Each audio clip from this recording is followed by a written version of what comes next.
Hey everybody, welcome back to the channel. Today I'm going to check out this super cheap eco-worthy server rack battery. 51.2 volt, 100 amp hour lithium iron phosphate. This is one of the, if not the cheapest server rack batteries available currently, and this is a very popular battery. So today I'm going to do a full test teardown interview on this battery to see if it lives up to the hype. So let's get right into it.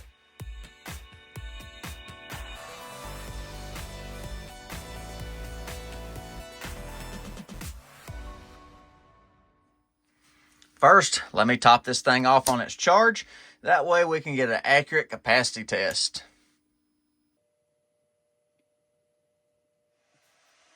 Okay, while the battery finishes topping off, I'm going to go get my iPad and set up the Bluetooth because yes, this battery also has Bluetooth features and other communication features I'll cover further into the video. There's a shot of the Bluetooth communication features using the Zhaojiang Electric app or JBD app. So this battery should have a JBD BMS. You can see the MAC address and the name of the battery right there at the top. We're at 93% state of charge, 55.33 volts, 16.62 amps going in the battery. So estimated time remaining, 24 minutes. And there's a quick look at the app guide that's included in the manual, so you can pick your app depending on your device. You use the JBD lithium ion app or Zhaojiang Electric is the same app. And I don't need the MAC address anymore because it's readily identified through the app. So let me remove the MAC address to the BMS right there. Now we can see the logo a little better. And I will put it inside my manual for safekeeping.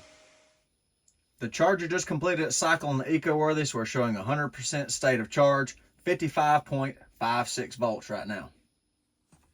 And we look at the battery right here. Our state of charge indicator is showing completely full as well. Just showing you the Bluetooth display again for the EcoWorthy. We're still showing 100% state of charge. The battery's resting at 54.34 volts now. Got my little energy meter hooked up with a sampling shunt right here. We're showing 54.22 volts on battery. It's cleared out. There's no energy moved out of the battery yet. I've not connected the battery to anything. I've just got a set of 6-gauge test leads. I'm going to connect to my 48 volt inverter for the pull down. All right, the inverter's coming online. You can see the current and the wattage coming up on the display on the energy monitoring shunt. And once the inverter stabilizes, okay, just want to co-witness these readings one more time before I start the test.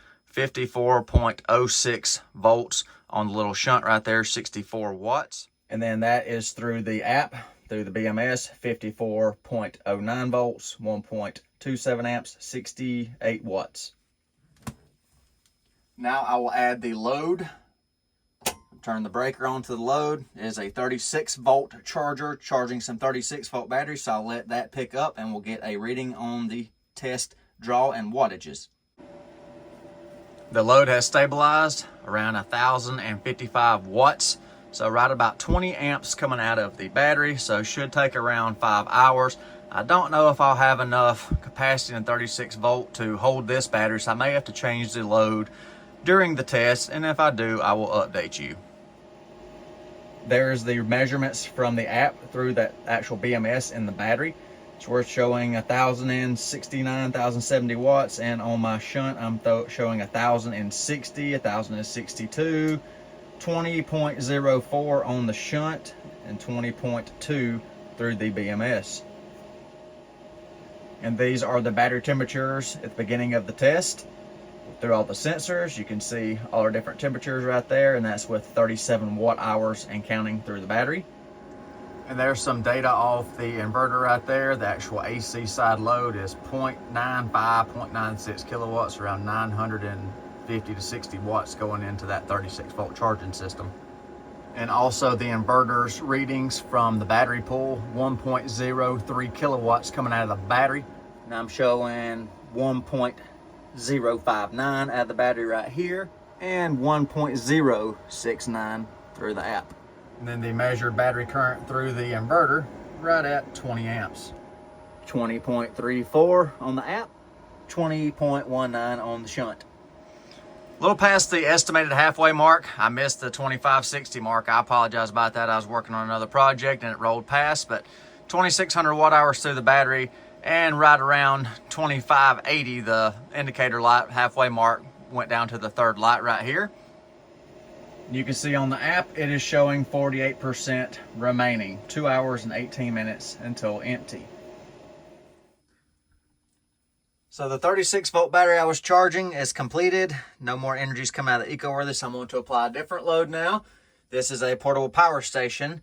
So there goes the load. Let it stabilize, and I'll get you a reading for the remainder of the test.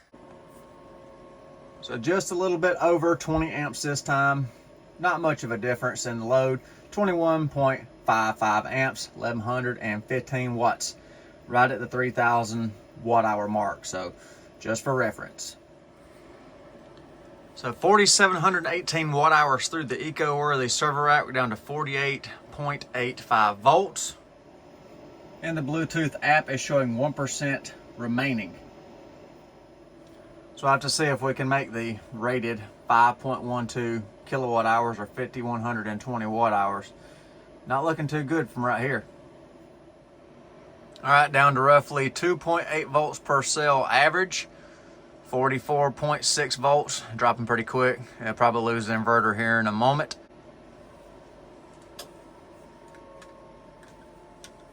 All right, the inverter low voltage protection kicked in. Okay, I run my inverter settings all the way down as low as possible, see if I can wring a little bit more out of this EcoWorthy battery. All right, put a load back to the EcoWorthy. So we'll see how much more I can wring out of it with my inverter settings as low as they will go. There wasn't much more left in it, so we'll be cutting back off again any moment now. Bluetooth app just updated to show 0% state of charge when we cross the 43 volt threshold. So we're at 2.6 volts per cell now. Should be cutting off any moment now. There we go. The inverter output just stopped. Actually got the BMS that time on the battery. So the BMS dropped out on the EcoWorthy. 4909 watt hours. That's what I got out of the EcoWorthy server rack. So that's the final tally.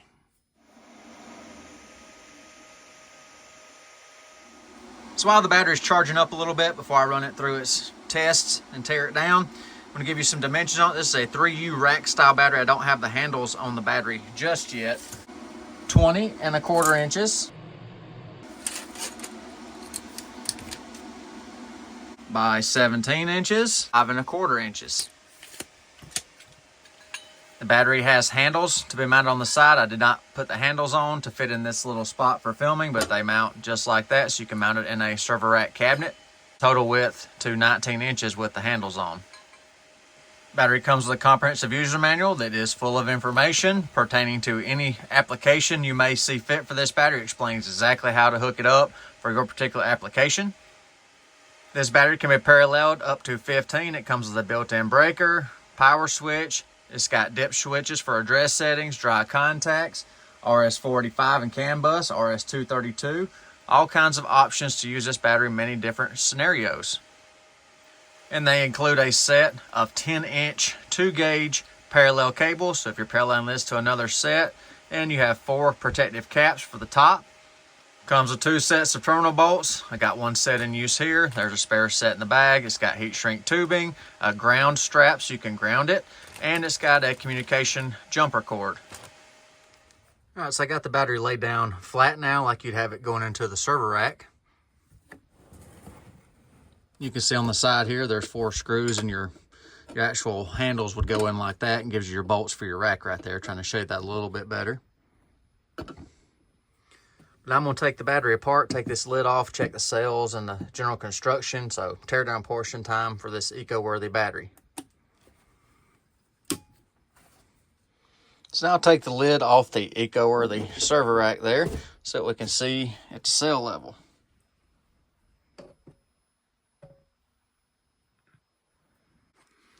So underneath the top cover, there's a piece of fiberboard on the entire cover right there to insulate in case anything came in contact, but it's got supports right here on the cell, so I don't see that happening. And the manufacturing date would be 2024-12-23. You can see on our double terminals, we have a paralleling bus bar on the negative and the positive right there. 2 number 8 200-degree silicone jacketed negative leads coming from the terminal back to the BMS. Everything's super tight on that. There's the model number on the BMS, a UP16S019. Same thing printed on the board as on the sticker right there on the data tag. It's hard for me to get you a shot of the data tag, so that's about the best I can do, but the models do correlate with each other. There are no data marks on neither of the positive leads, either coming into the breaker or out of the breaker, but they are both the same size. You know, there's an 8 right there. That's a little larger than a 6. It looks like a 4 or maybe even a 5, but there's no markings. And here is a silicone jacketed number 6 for comparison to the one that comes in the EcoWorthy. You can see the EcoWorthy wire is slightly larger. Like I said, it could be a metric spec instead of an American wire gauge, but you can see it is larger than a number 6. And all the main leads in the battery have a protective sheath on top of the wiring to help from scuffing or any rubbering, anything like that. So that's always good to see. Even the BMS balance leads have an extra protective sheath coming around to the pack. And pretty good wire management. That's a nicely built pack. You see all our bus bars there, all laser welded, and all the balance leads are bolted down connections right there. So I like to see that as well. We have a strip of fiber board up the center of the battery separating all the cells, and then each individual cell has a layer of insulating paper or fish paper in between each cell. Nice steel rack on the side of the cells to hold them in place in conjunction with the metal top bars. It shouldn't move around or have any issues with anything rubbing. So I moved the metal hold down bracket right there so I could try to access the QR code so we could see the manufacturer and data for these cells. And there is a close-up of the QR code on one of the cells. So for your reference and mine, I'm going to look it up and see what I can find on one of my scanners. We also have a nice piece of foam between those metal support brackets and the tops of the cells. You can see all our wires, even going over to the COM board for RS-45 and things, have a sheath on them as well. So everything is pretty good in this battery as far as build quality.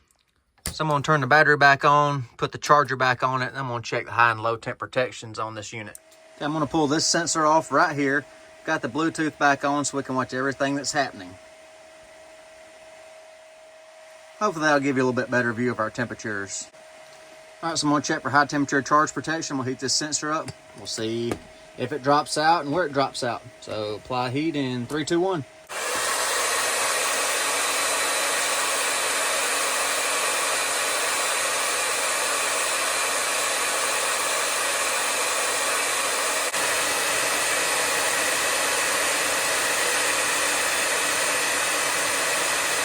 All right, there went on charge over temp protection, but I did not see the sensor go up right here.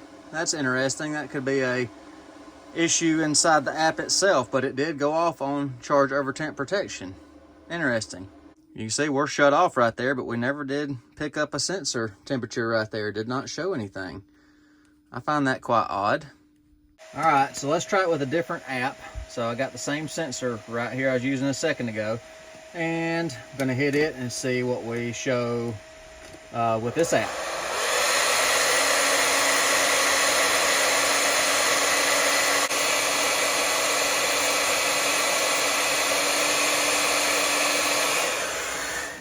All right, right around 75 degrees C is when it stopped charging, gave us a charge over temp right there. So, okay, that works. Proved it twice, showed it through 2 different apps. So let's see if we reinitiate charging at what point. All right, right there, around 50 degrees C, it kicked back in. So now I gotta wait for the charger to pick back up. So give it just a second. The alarm went away. Now we're waiting for the charger to see. Okay, now the charging's back. So we do have functioning high temp protection. And I see 1, 2, 3, 4, 5, 6 sensors on here. And then on the top of the battery, I see 1, 2, 3, 4 sensors on top of the battery. And now same thing for low temperature protection. I'll put the sensor in my ice pack right here. And we'll watch and make sure we have low temperature charge protection as claimed by the manufacturer. All right, right at 0 degrees C, it triggered. Charge under temp. Excellent, so that works nicely. So now we'll warm it back up and wait for the charger to pick back up. All right, the alarm went away. Now wait for the charger to notice that and pick it back up. Give it just a second. The charger will come back. All right, and here comes the charger back online. Great. We have functioning high and low temp protection. That's nice to see. And I'm also seeing that the BMS's manufacturing date right here was January 27th, 2025. So all the data, for the sales being 2024, the production code over here being 2024, all lines up to a very recent production battery. So one more good look over of the EcoWorthy. Like I said, it is professionally built. It is very nicely put together and packed right there. I mean, nothing to complain about as far as the build quality. And that's right on par with most anything else on the market. So I'm going to share my final thoughts on the EcoWorthy server rack battery. Of course, you saw we came up short on capacity, so I've definitely got to knock it on that. We did not get 100 amp hours out of this battery, so there is that. But the price on this battery, I've seen this battery anywhere from $800 to $900 in between. It's usually on the lower $800 price point range, so you got to weigh that in with a grain of salt. Is it worth getting a little bit of discount because you have a little less capacity than some other brands? That's for you to decide. I'll include a convenient link in the video description so you can check current pricing, because prices nowadays are all over the place on batteries and solar equipment and things like that. So just check that link for the current price and see if it matches or meets your needs. But minus the capacity being a little slack, overall, it's a very good battery build quality-wise. I mean, we got good construction, good supports, there's protection, temperature sensors everywhere in this battery, a good BMS. That's a good JBD, energy storage BMS right there that's in this unit.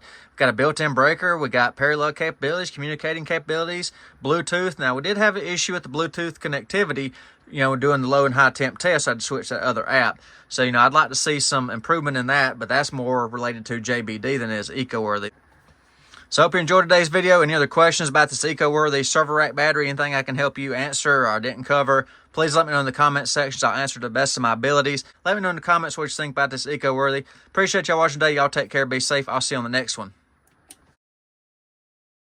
And special thanks to EcoWorthy for sending this battery sample in for me to test and review to show everybody how your battery's made and how it performs. Thank you.